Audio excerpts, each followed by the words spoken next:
thanks to IDEA for this opportunity to share some information and some learnings, if you like, from our certificate in Global Citizenship Education. So if you can just go to the next slide there, please, Max or Emer. So what I'll do in today, and please do remind me of the time, Emer, if I'm going on too long. I'll just say very briefly in a nutshell, what is the certificate for those of you maybe who aren't familiar with it, and then the rationale or the thinking behind it. I'll stress a little bit what was interesting about it was that this was a cross-departmental program or project brought together by a number of different departments in Maynooth, all who have expertise in the area of global citizenship education or indeed developed education. I'll say very briefly what the course, how it's structured, what are the content, and I suppose what's interesting, I think maybe to this group or for today is to look at perhaps how our practice, if you like, endeavours or indeed meets the principles and indicators found in the Code for Good Practice. And then I'll just finally mention some reflections or learner feedback on the first year that has now been completed. So, and then hopefully we'll have some time for discussion or questions. I'm open obviously to answer any questions you may have. So maybe if you could just go on to the next slide, Emer, thanks. Hope everybody can see that okay. So for those of you, as I say, who aren't familiar with this program, this is a one-year part-time certificate offered at postgraduate level in Maynooth University. Department of International is the lead department. As I say, other departments are involved. And it is offering, I suppose, a specialized learning experience for those practitioners who are working in the area of global citizenship education. That could be in the formal or the non-formal sector. So it could be for people working in different contexts, for example, teachers. We had a number of teachers this year, both primary and secondary level. People maybe working in adult and community work as educators, people perhaps working with development agencies who are facilitating and doing GCE type work with their organization, with their partners. And I guess the overall aim of the program is to support not just understanding and knowledge, but also skills, and look at and examine practice-related aspects of GCE, such as critical pedagogy, educational leadership, policy, and action. Essentially, it involves one compulsory core module, contemporary global development challenges, issues and responses, but also allows participants to choose their remaining credits. There are 10 credits, so it's 20 credits in total, from a number of different 5-credit modules or electives, which are delivered by different departments, each of which designed to address theory and practical dimensions of GCE. Next slide, please. So why this certificate? I mean, we obviously know, all of you who are here, I'm sure, are familiar at this stage with the SDGs and particularly goal number 4, quality education, and target 4.7. I don't need to read all that out. So obviously GCE is a growing area with many more people involved perhaps than in the past, working at different levels in formal and in non-formal settings. But as we know, there are few formal or accredited opportunities for professional development in this area, especially for those who are practicing teachers or educators. Next slide, please. And many of those, I think, various studies or seminars and feedback has shown that those who are involved have expressed a need for greater confidence and competence in not only understanding the complexity of development issues, but how to translate that understanding into their work with different practitioners or with different audiences. And I guess there is a view, has been expressed, especially among teachers, that engagement with extracurricular GCE initiatives can be very beneficial to practice. Next slide. Apologies for all the text, by the way, on this.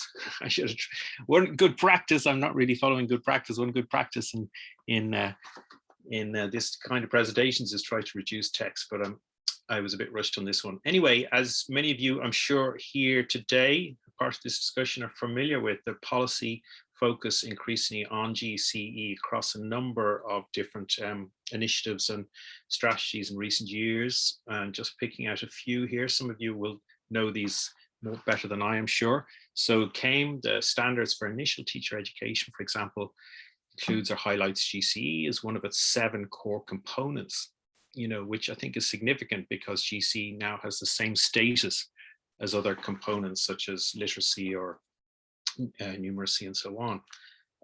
There is, of course, Department of Education has a national strategy on education for sustainable development, which is also relevant. There's the overall Irish Aid strategy for development cooperation, Irish Aid, A Better World, which very explicitly states that development education and global citizenship education will be an important element in our evolving approach to reaching the furthest behind first and will underpin our broader public engagement. So obviously a big commitment there from Irish Aid, who've since subsequently followed that up with their own specific GCE strategy in 2021, again, examining the role of educators and how best to support them in the coming years. And again, they make a significant, I suppose, point there that this includes ensuring availability of continuous professional development and target resource development. Next slide there. Also, I guess of significance is the new primary curriculum.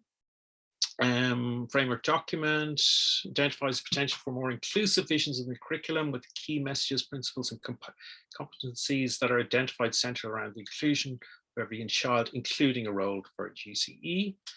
So it's on the radar for primary education.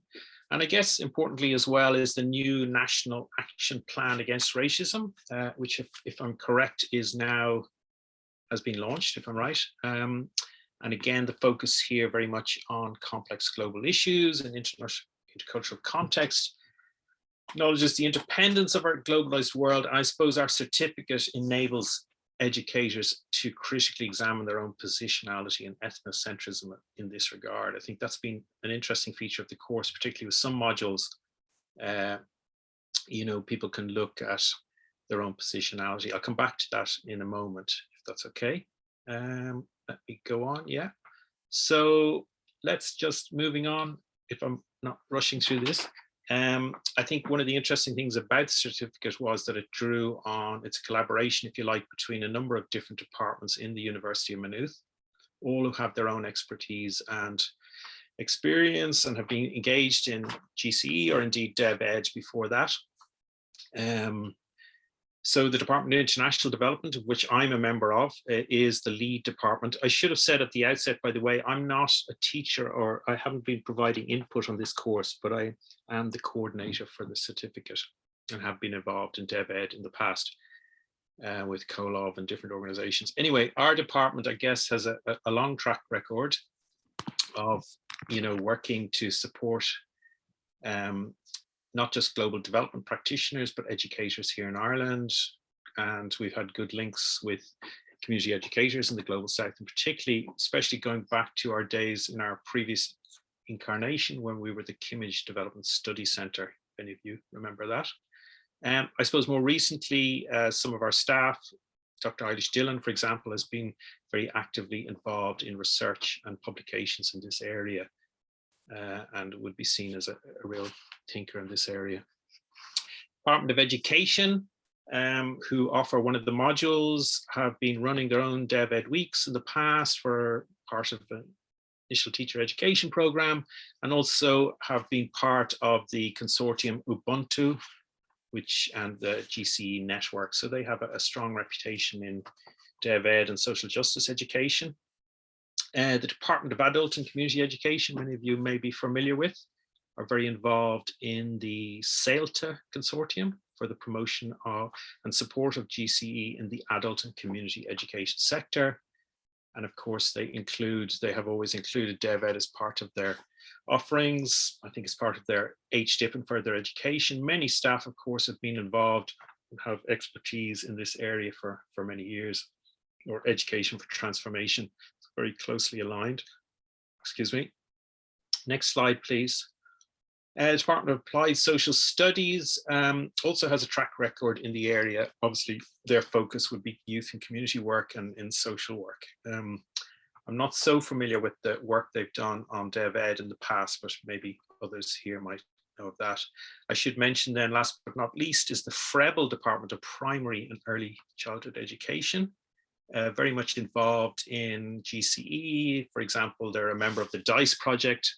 Some of you again might know more about this, which provides support to initial teacher education, you know, and building capacity and development and intercultural education. Very student-centered, very participatory type approaches. Again, one of their key staff there, Aoife Titley, people may be familiar with her work. She's done a lot of pioneering work in this area. So she's one of the lecturers on the program. We're very pleased to have her. And next slide, please, Emer. Have I still got a few minutes? I'll just briefly say about the course structure. For those of you who don't know, maybe I don't need to go in too much about this, but you can see the different modules there offered by the different departments. So the core module there essentially does what it says on the tin, contemporary global development, which is really the kind of foundation module. It's more about exploring the complexity of contemporary global issues and responses. So it's not so much about GCE per se. Students who come in on that module as part of this certificate also sit with our Masters in International Development students. So there's nice exchange between the two different groups there. And then students choose from these electives. As you can see, there's 5 different electives. Well, there's 4 there and there's one on the last page. And you can find information on all those electives on our website. I'll give you the link at the end. And you can see many different aspects of, you know, development and development education in different contexts, teachers, adults and community, looking at these, looking at different approaches and theories, critical, decolonial approaches to global citizenship education, and so on and so on. And then you can see Frebel there, decolonizing the curriculum, an interesting one looking at power and privilege, and again, this emphasis on students or teachers, if you like, examining their own practices and where we fit in the bigger picture, and trying to overcome and inviting in some guest speakers to be part of that. Maybe the next point there, Emer.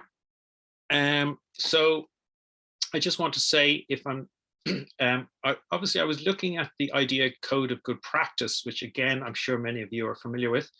And obviously we don't meet all of the principles, but I'd be very confident in saying that we certainly are very close to meeting a number of the indicators. So I've just picked out a few here. I haven't picked out them all, but I think ones which we would particularly feel we have an alignment with would be obviously this idea again of positionality, looking at educators' own role in the bigger picture, and particular modules there would have bearing on that. Of course, critical thinking is at the core of all the work we do. So I think very much the indicators there would be part of what we do. And I just pick out 4.3 there, create a safe space. So that would be very much central to the way we work, that people our participants can come together with each other and with the lecturer to have a dialogue and be confident and, you know, share and work on these sometimes challenging and controversial issues. Again, participatory methodologies and approaches is very much at the heart of the work we do certainly in the Department of International Development, but also across all of the other departments. I think that's very central to what we do, and I'd be very confident that's, you know, that's something we really satisfy, and of course so important.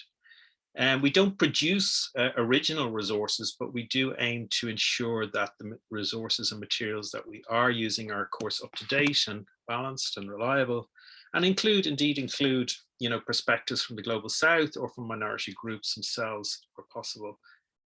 So I think, again, that's something that would be important for us. I guess anyone involved in global citizenship education, it's not just about knowledge and understanding, it's about building skills for collective action, meaningful action again. And I suppose one of the things we try to do in some of the assignments or the assessments for the different modules is to build in a component where participants can start to think, well, how can I apply my learning in my own practice context? So designing perhaps, programs or schedules using the theory and knowledge that they've learned in the classroom. So again, making that, I guess, practice related. And finally, I think we do obviously appreciate the importance of reflection and learning. And we have feedback. We had a very extensive evaluation of the program, which I'll share some things now in a moment. And of course, sharing a bit like what I'm doing now is trying to share our learning with other people outside the university, what we're doing well. So I confess I've really picked out the best feedback. These were taken from a group evaluation, but also some individual evaluations. I just picked out some quotes that I thought tried to capture the essence of what people were saying. I would, would unashamedly say that we got very positive feedback. Now, there were some recommendations for some things that could be improved, technical issues more so, or, bits here and there, but I think overall it was very positive. You can see there from some of the quotes excellent mix, modules complemented each other, people, enjoy the participatory nature.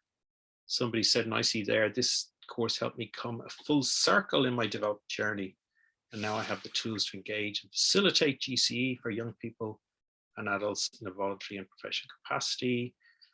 People commended the lectures, the facilitation, I think the expertise there in terms of subject knowledge, but also methodology.